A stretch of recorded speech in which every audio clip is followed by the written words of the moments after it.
This is the story of a man named Stanley. Stanley worked for a company in a big building where he was employee number 427. Employee number 427's job was simple. He sat at his desk in room 427 and he pushed buttons on a keyboard. Orders came to him through a monitor next to his desk, telling him what buttons to push, how long to push them, and in what order. This is what employee 427 did every day of every month of every year. And although others might have considered it soul-rending, Stanley relished every moment that the orders came in, as though he had been made exactly for this job. And Stanley was happy.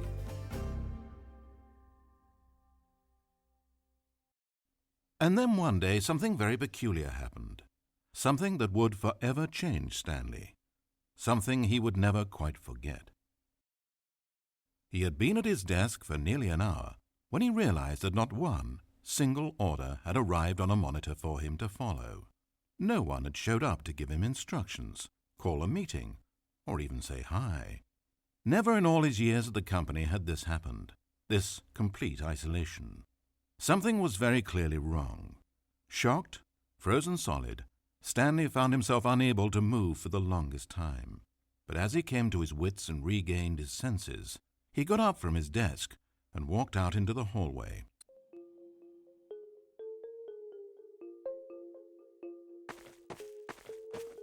Stanley decided to go to the staff lounge to check on his co-workers.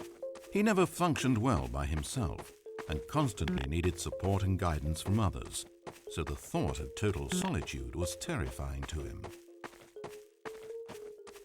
When Stanley came to a set of 2 open doors, he entered the door on his left.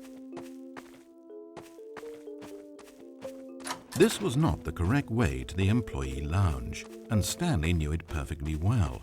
So he turned left at the first open door and walked back in the right direction. Stanley was so bad at following directions, it's incredible he wasn't fired years ago. Maybe this is why everyone had left. No one wanted to be around someone as bad at listening as him.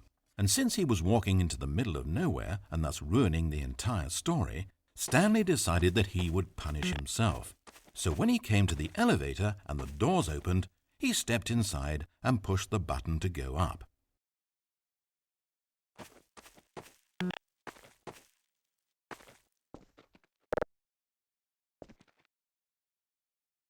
Oh, Stanley. You know, you really aren't going anywhere, and I don't say that deceitfully. I truthfully mean that there isn't a story down here. The story was back up where I told you to go in the first place. Right now, you're just running around looking at empty halls, and frankly, that's perhaps even more infuriating for me. So why don't you throw me a bone, give me a chance, and just let me tell the story I want to tell,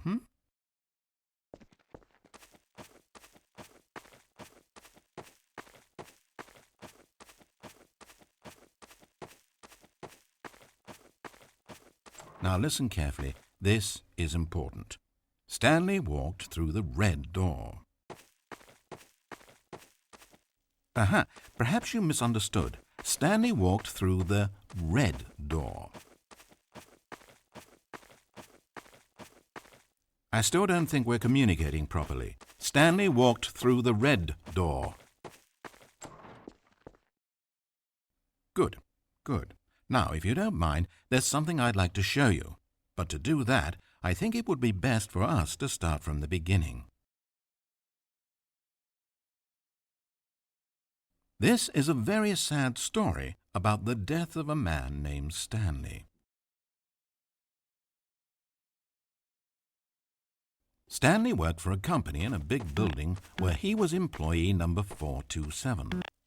His job pushing buttons demanded little of him, so there was not much of himself to give.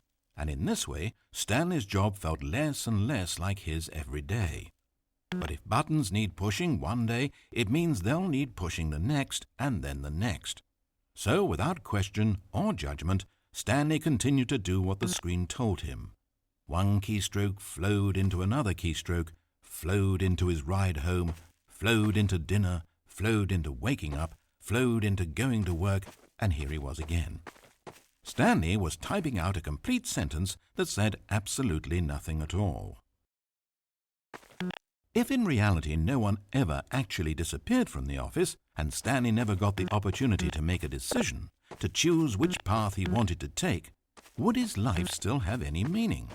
Perhaps when we long for something deeply enough, these hopes and fantasies become so strong in our minds that we truly believe that we're there, controlling that person and living that adventure. To manipulate your own thoughts and emotions might mean freedom from a self-imposed prison, but these delusions can be fatal to those who can't tell the difference. And so, Stanley asked, if that door never opened, if I'll never be able to walk away from those people and from these buttons, is this life still worth experiencing? Am I actually happy? Stanley answered this question by pushing a button. Then he pushed a button, and then he pushed a button. Then he pushed a button. Then he pushed a button.